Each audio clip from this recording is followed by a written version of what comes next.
Hello बच्चों, स्वागत है आप सभी का cure chemist Hindi YouTube channel में।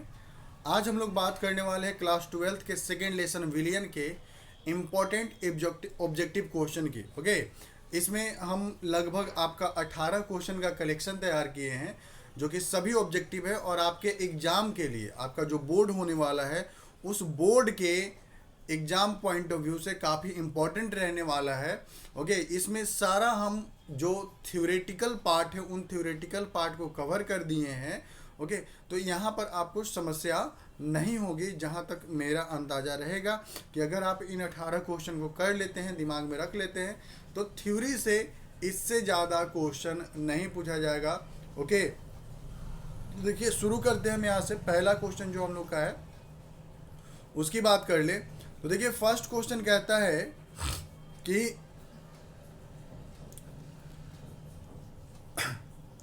एक विलियन है, एक सत्य विलियन है। कैसा है? समांगी मिश्रण होगा, विषमांगी मिश्रण होगा, दोनों ए और बी और नन ऑफ दीज। तो आंसर अपना होगा कि ये समांगी मिश्रण होता है। सत्य विलियन हम लोग किसको कहते हैं? तो जैसे नमक और पानी का जो घोल है उसको सत्य विलियन कहेंगे। ठीक है, नमक और पानी का जो घोल है उसको सत्य विलियन कहेंगे। तो नमक और पानी एक दूसरे में क्या होते हैं? पूर्ण रूप से मिश्रित होते हैं। ओके, नमक पानी एक दूसरे में पूर्ण रूप से मिश्रित होते हैं, इस वजह से इनको क्या कहेंगे हम लोग? समांगी मिश्रण। क्लियर है? अब आते हैं नेक्स्ट क्वेश्चन पे। नेक्स्ट क्वेश्चन कहता है, देखिए नेक्स्ट क्वेश्चन कहता है कि विलियन में अधिकतम मात्रा में उपलब्ध, ओके, उपलब्ध जो होता है उसको कहते हैं। तो क्या कहते हैं? देखिए विलियन के दो भाग होते हैं। किसी भी विलियन के दो भाग होते हैं। एक होता है विलेय, ओके, एक विलेय है और दूसरा विलायक। ये दो भाग यहीं पर लिखा हुआ, उसको देख लेते हैं।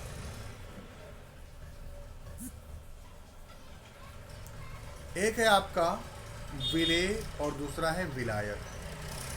ओके,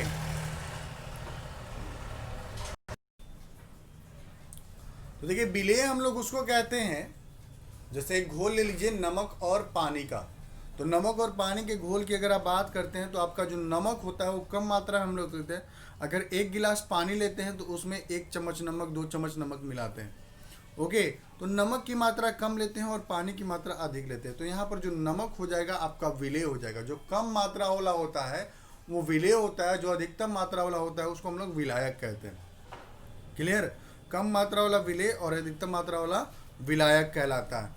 ओके, या फिर आप ऐसे भी कह सकते हो कि वह भाग विलियन का जो कि दूसरों में घुलता है, ठीक है, दूसरों में मिश्रित होता है, उसको हम लोग विलेय कहते हैं। और जो दूसरों को अपने अंदर मिश्रित कराता है, घुलाता है, उसको हम लोग विलायक कहते हैं। क्लियर? तो कम मात्रा में आपका विलेय होता है और अधिकतम मात्रा में कौन होता है? तो विलायक होता है। तो अपना आंसर क्या होगा? विलायक। क्लियर? आंसर होगा विलायक। अगला है विलियन में विलेय का विस्तार। तो विलियन में विलेय का विस्तार की अगर बात करें तो ये जो है आपका क्या होता है? समान तौर पर होता है। क्लियर? अगर नमक और पानी का घोल तैयार किए और उस घोल को पिएंगे तो ऐसा नहीं है कि कहीं पर कुछ ज़्यादा नमकीन लगेगा और कहीं पर कुछ कम नमकीन लगेगा। हर जगह पे बराबर मात्रा में नमकीन लगेगा, मतलब सभी जगह पे बराबर मात्रा में आपका जो नमक का कण है वो फैल चुका है। क्लियर है? अगला है द्विआधारी। द्विआधारी विलियन में अवयवों की संख्या कितनी होती है? जब द्विआधारी की बात की जाए तो 2, ठीक है ना? हाँ, 2 इसमें अवयवों की संख्या होती है। अगला है जलीय विलियन में विलायक होता है। तो जलीय विलियन में विलायक कौन होगा भाई? तो जलीय विलियन स्पष्ट है कि इसमें जल जो होगा वो विलायक के रूप में होगा और यहाँ पर आपका विलेय के रूप में बाकी कुछ भी हो सकता है। तो जलीय विलियन में विलायक के रूप में हमेशा जल होगा। अगला है वायुमंडलीय प्रदूषण को व्यक्त किया जाता है। तो वायुमंडलीय प्रदूषण को हम लोग ppm द्वारा व्यक्त करते हैं। क्लियर? वायुमंडलीय प्रदूषण को हम लोग ppm द्वारा व्यक्त करते हैं। इस ppm को हम लोग पार्ट्स पर मिलियन भी कहते हैं। ओके, इस ppm को हम लोग पार्ट्स पर मिलियन भी कहते हैं। अगला है क्वेश्चन कि हेनरी के नियम, ओके, हेनरी के नियम से निम्न में से कौन सही है? तो हेनरी का नियम कहता है कि एक विलयन में एक गैस और द्रव वाले विलयन में, ओके, गैस का जो आंशिक गैस का जो अवयव का जो दाब होता है वो उसके मोल विनांक के समानुपाती होता है, ये नियम कहता है। ओके, तो अगर यहाँ पर देखा जाए तो ये आपका क्या है, समानुपाती नहीं, ये व्युत्क्रमानुपाती संबंध को बता रहा है, तो ये तो होगा नहीं। अगला है ये वाला बी की बात करें तो बी जो है ये P और X के बीच में समानुपाती संबंध यानी कि दाब और मूल विनांक के बीच में समानुपाती संबंध को बता रहा, साथ साथ बीच में KH है जिसको हम लोग हेनरी स्थिरांक भी कहते हैं। ओके, तो अपना आंसर जो होगा वो क्या हो जाएगा, बी हो जाएगा। क्लियर है? अब नेक्स्ट आते हैं, हेनरी स्थिरांक की इकाई क्या होती है? हेनरी स्थिरांक की इकाई क्या होती है? तो अपना आंसर होगा हेनरी स्थिरांक की जो इकाई होगी वो क्या होगा, तो एटीएम होता है। ओके ना, यहाँ पर देखिए यही हेनरी वाला नियम है। तो देखो तो एक्स का तो कोई यूनिट होगा नहीं, एक्स का कोई इकाई नहीं होता है क्योंकि मूल बिनांक है, तो मूल बिनांक का कुछ इकाई नहीं होता। ओके, वो इकाईहीन होता है, वो इकाईहीन होता है। ओके, तो अब यहाँ पर हम लोग बात कर ले आगे। तो देखिए जो भी होगा केएच का इकाई वो किस पर निर्भर करेगा, तो वो दाब पर निर्भर करेगा, और दाब का इकाई क्या होता है, एटमॉस्फेयर होता है, तो एटमॉस्फेयर। क्लियर है? अगला है नेक्स्ट क्वेश्चन, रॉल्ट के नियम में कौन सही है? तो रॉल्ट का नियम कौन सा सही है, ए। ओके ना, यही रॉल्ट का नियम। अगला पूछा जा रहा है केएफ की इकाई क्या होती है? देखिए तो यहाँ केएफ की इकाई, केएफ की इकाई क्या होगी, तो देखिए केएफ क्या होता है, तो डेल्टा टीएफ बराबर केएफ इंटू एम, मतलब मूलरता। ओके, केएफ गुना मूललता। क्लियर है? तो केएफ बराबर डेल्टा टीएफ बटा मूललता। ठीक है, डेल्टा टीएफ का इकाई क्या होता है, तो वो तो आपका क्या है, डेल्टा टीएफ जो है वो क्या है, तापमान है, तो तापमान का इकाई क्या होता है, केल्विन होता है। ओके, तापमान का इकाई केल्विन होता है, तो केल्विन, और मूललता का इकाई होता है मोल प्रति केजी, तो प्रति केजी ऊपर जाएगा तो केजी में बदल जाएगा, और मोल नीचे रह जाएगा तो प्रति मोल हो जाएगा, यानी कि केल्विन केजी प्रति मोल, यानी आंसर अपना सी हो जाएगा। फिर अगला केबी का इकाई क्या होता है, तो सिमिलर वही होगा, केबी का भी इकाई केल्विन किलोग्राम प्रति मोल, यानी ऑप्शन ए अपना सही होगा। क्लियर है? चलिए अब नेक्स्ट क्वेश्चन की तरफ बढ़ते हैं।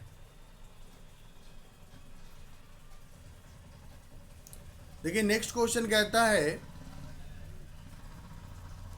कि अवनमन स्थिरांक को सूचित करते हैं, अवनमन स्थिरांक बोल रहा हूं। ओके, तो दाब का उन्नयन, सॉरी क्वथनांक का उन्नयन, और यहाँ पर क्या है आपका, तो ये तो उन्नयन है, यहाँ पर अवनमन की बात कर रहा है। क्लियर है? तो अवनमन यहाँ पर किसका होता है, तो केव। क्लियर है ना, केफ के द्वारा हम लोग अवनमन स्थिरांक को, और उन्नयन स्थिरांक आपका कौन हो जाता है, केबी हो जाता है। क्लियर है? अवनमन स्थिरांक केएफ होता है और उन्नयन स्थिरांक क्या होता है, केबी होता है। परासरण दाब को रोकने के लिए लगाया गया दाब, ओके ना, परासरण को रोकने के लिए लगाया गया दाब क्या कहलाता है, वाष्प दाब, परासरण दाब, आंशिक दाब या नन ऑफ दीज। तो अपना आंसर होता है परासरण दाब। ओके, परासरण प्रक्रिया को रोकने के लिए जो दाब लगाया जाता है उसको हम लोग परासरण दाब कहते हैं। क्लियर? परासरण दाब कहते हैं। परासरण दाब कैसे होता है, तो जैसे देखो यहाँ पर बना दे रहे हैं हम कि ये मान लीजिए एक अपना डब्बा है, इस डब्बे में दो घर हो जाए, दो भाग, और इस तरफ जो है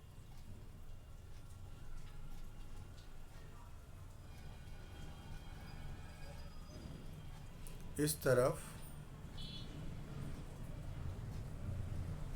विलयन भरा हुआ है, और इस तरफ जो है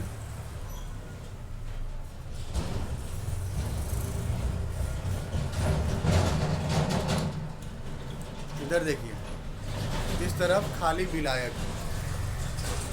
तो बिलियन से